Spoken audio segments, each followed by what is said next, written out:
We have a couple different MMORPGs scheduled to come out over the course of 2021, but until those MMOs do in fact come out, you guys are left wondering what you should be playing. Now, I have a monthly series where I go through 7 different free-to-play MMORPGs, games that have not been included in a list thus far this year, and I talk about them briefly. I try to shed light on older, more obscure MMOs that might be something you guys could potentially be interested in hopes of finding something that you guys can have fun in until those games inevitably come out. And that's what we're here to do today. We're going to take a look at 7 different free-to-play MMORPGs that you can play in April right now. Before we go ahead and continue though, I do want to note that like every top 10 video we do, we are doing a giveaway of one single game, an MMO specifically, any MMO you want or MMO expansion. All you need to do is go down into the comment section below and leave a comment stating what you think is the top free-to-play MMORPG currently. Make sure you're subscribed to the channel because this giveaway is only for those of you that are subscribed, and I can tell if you are, so make sure you are if you're not already. And that's it. The winner will be announced over on Twitter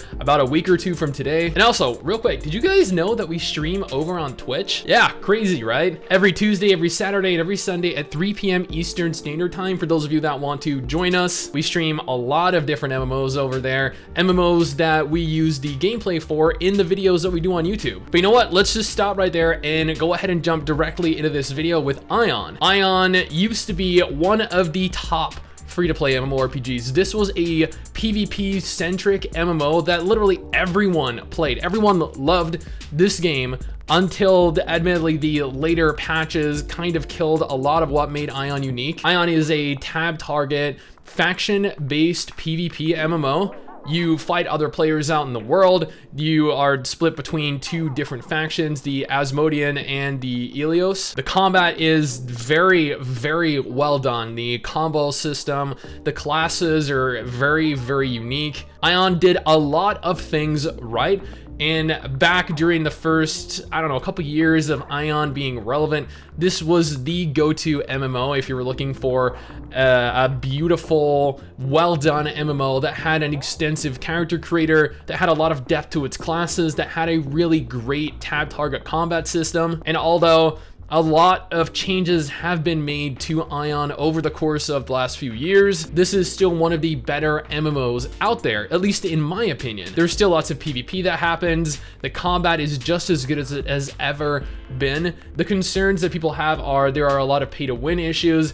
Everything is just so much easier these days than it used to be, but the game at its core is still one of the better tab target MMOs out there. And if you have not played this, then you are totally missing out on something really big. Now, on the other end of the spectrum, we have Blade & Soul. While Blade & Soul, yeah, actually has one of the better character creators out there, this game is entirely action combat as opposed to Elyon, which was tab target. Now, both Elyon and Blade & Soul utilize completely segregated worlds. This means that while the worlds are open, you can see hundreds of other players running around questing. You can fight other players in both of these games, interestingly enough, in open world PvP. The game itself utilizes zones that are split off from one another by small little loading screens. Now, that really isn't an issue because, I mean, how frequently are you going to be navigating through one zone to another zone where a small little loading screen would really impact your experience, right? Now, unlike Elyon, which does not really have much of a narrative,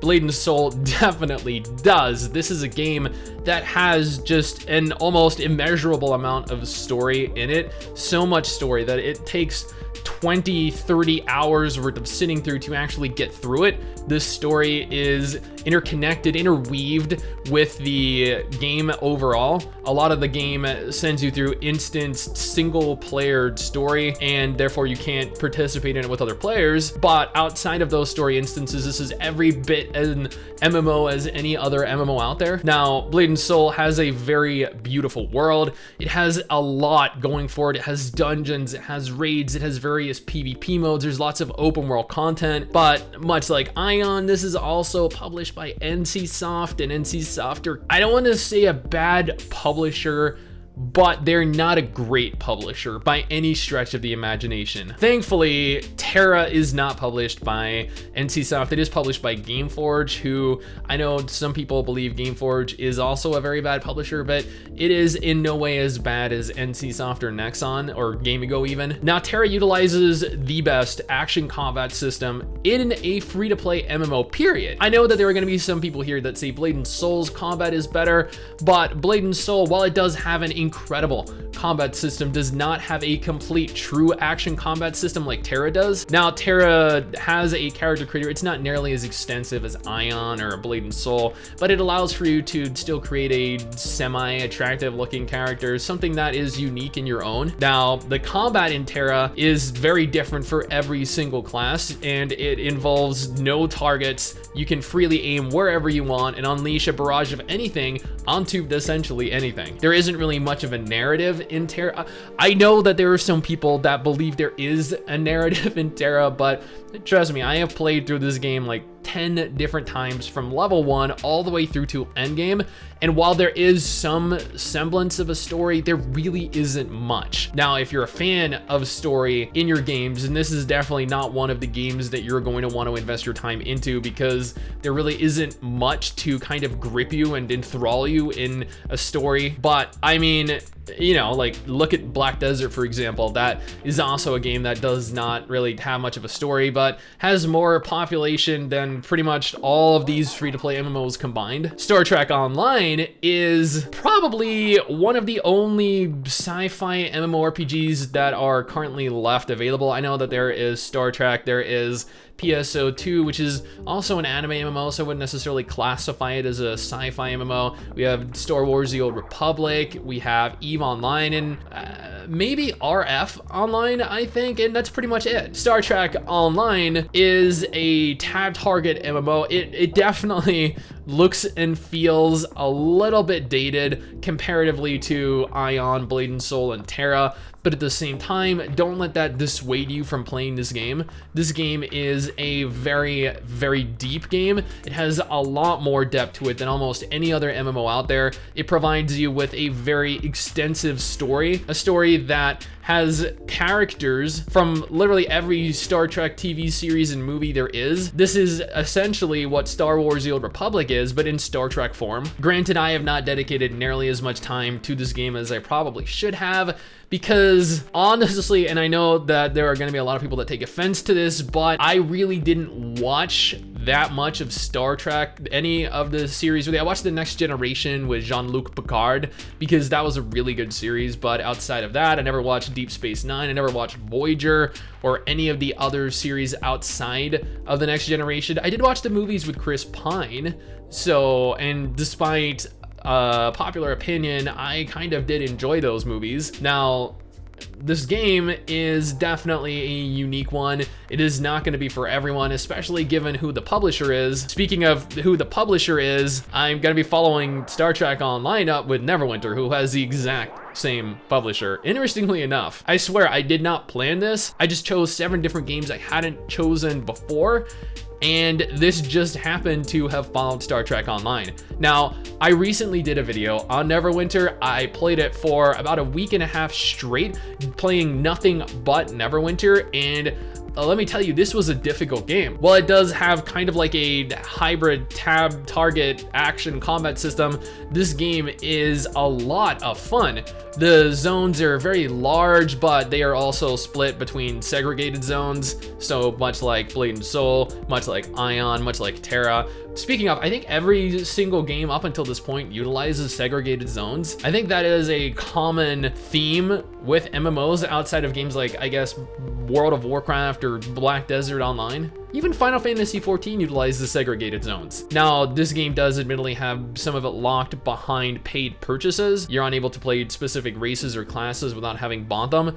But if you're gonna tackle this completely free like I did, I was still more than capable of obtaining everything that everyone else obtained. I was more than capable of accomplishing everything that everyone else was accomplishing as the class and as the race I was. Now, this is a very different MMO than I was used to because this was very Dungeons and Dragons themed and inspired. So there were things like stat points, there were things like racial abilities, and there was a lot of dungeon crawling, like running through dungeons, running through sewers, and a lot of single player solo instances to do as well. Speaking of something that actually does not really have much in the way of solo content or solo instances, Age of Conan is a game that literally no one talks about anymore, and I have no idea why. If I recall, now it has been a couple years since I played Age of Conan, but this game, when I played it, absolutely blew my mind. I had no idea a game like this existed.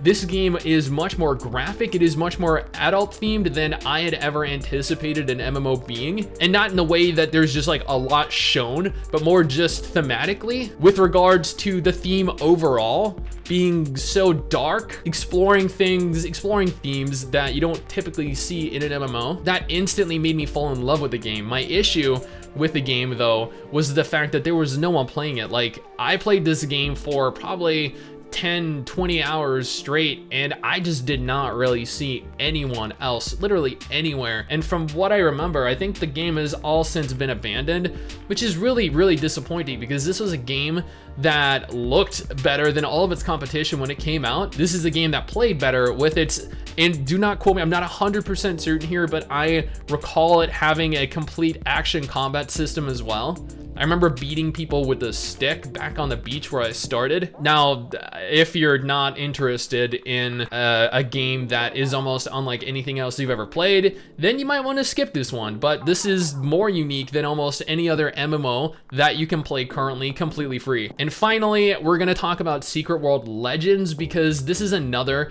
unique MMO. I feel like this week we're kind of addressing a lot of unique games, which is really good, because I feel like that's something we should be doing. Talking about the same games over and over, Final Fantasy XIV, World of Warcraft, Guild Wars 2, like, we have talked about those almost to the point where everyone should know everything about them. And just a quick FYI, for those of you that are wondering why Guild Wars 2 is not in this list, it is because it was in last month's list, and I'm not going to repeat games each month. Now, Secret World Legends is very heavily narrative driven. If you're interested in a story, then this game right here is what you're after. This game utilizes a very interesting tab target combat system. It's not really necessarily the kind of tab target you find in something like World of Warcraft or even Elyon, but at the same time, it is still very reminiscent of what you'd expect from tab target. There isn't really much of a character creator. I know that there's a lot of customization in the game, especially considering this game is set in kind of modern time. Not necessarily like 2021, but you know, like when this game was made, I guess, which was what, like 2008, 2012? Now, this game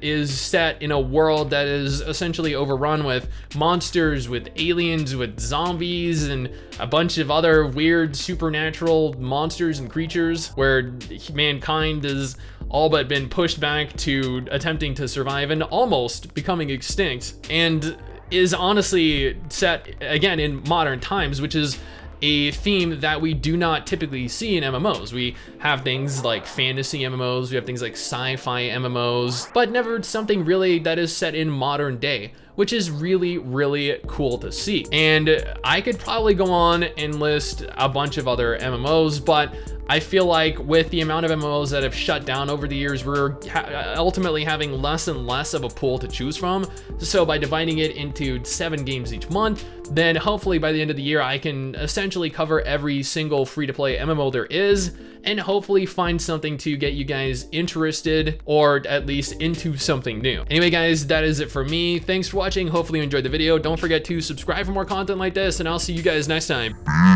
Peace.